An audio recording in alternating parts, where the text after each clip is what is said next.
ایک دن کا. اور آپ سوچ رہے ہوگے کہ چلو شادی خوشی کا ماحول ایک دن بجا لے گے, لیکن میں ان سے تمام باراتیوں سب سے محبت کرتا ہوں, اس لیے کہ آپ نے مصطفیٰ کا کلمہ پڑھا ہے. آپ کی مجھے فکر ہے بھائی, کیونکہ ہم ایک دن گانا آپ دیکھ رہے ہوگے مسلمانوں کی کتنی پریشانی ہے. 3 مہینہ ہوتا نہیں ہے, لڑکی کہتے میں کو جانا تیرے ساتھ جمتا نہیں ہے کہ نہیں ماحول ہے. اب طلاق کتنی زیادہ ہو رہی ہے, یہ نہیں ہوتا تو ایک ہی ہوتا ہے, ڈاکٹر صاحب دوا دے دو 3 سال ہو گئے اولاد نہیں ہو رہی. یہ مسئلہ بھی پھیل گیا ہے.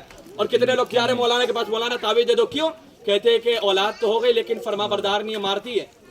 یہ وجہ کیا ہے؟ اولاد ہو رہی ہے تو نافرمان, یا تو اولاد ہو نہیں رہی ہے, یا تو بیوی ساتھ میں محبت ختم ہو جا رہی ہے, 3-4 مہینے کے بعد شادی طلاق ہو جا رہا ہے. اس کی وجہ کیا ہے؟ جو ہم ایک دن مصطفیٰ کی سنت کو ادا کرتے وقت گانا ڈی جے گانا ناچنا کودنا کرتے ہیں, اس کی نحوست کی وجہ سے شادی کے اندر جو برکتیں ہوتی ہے اسے اٹھا لیا جاتا ہے.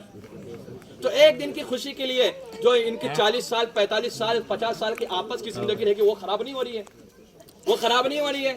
تو اسے بچانا ہے تو یہ گانے بجانے کرنا ہوگا. ایک دن ناچو گے 40 دن کی پوری زندگی کا سکون چلا جائے گا. تو ایک دن ناچنے سے سنت رسول کے دائرے میں رہ کر شادی اور نکاح کرو گے تو 45 سال تک اللہ اس کے رسول آپ پر رحمتوں کی بارش عطا فرما دے. سبحان اللہ. تو 45 سال کی زندگی کو اگر اچھا بنانا ہے تو شادی کے اندر خرافات کو ختم کرنا ہوگا. کہنے کا مقصد یہ, میں سنت پڑھ رہا تھا, اتنے دور سے گانا بجا کہ دماغ ہل گیا پورا, کہ یہاں پر خدا کی عبادت ہو رہی ہے, یہاں گانا بجتا ہے.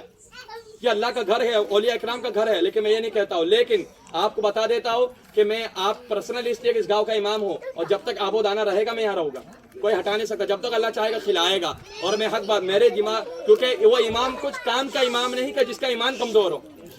اگر کھڑے ہو کے نہیں بولتا تو میرے پیچھے لوگوں کی نمازیں نہیں ہوتی, کیونکہ یار غلط ہو رہا ہے اور امام بولا نہیں تو میرے پیچھے نماز پڑھ کے کیا فائدہ. امام بزدل ہے, بزدل کے پیچھے نماز اور اس کی ابتدا کرنا جائز نہیں, حرام ہے. سمجھ رہے بات کو؟ تو کہنے کا مقصد یہ ہے, تو میں امام ہوں تو میں اپنے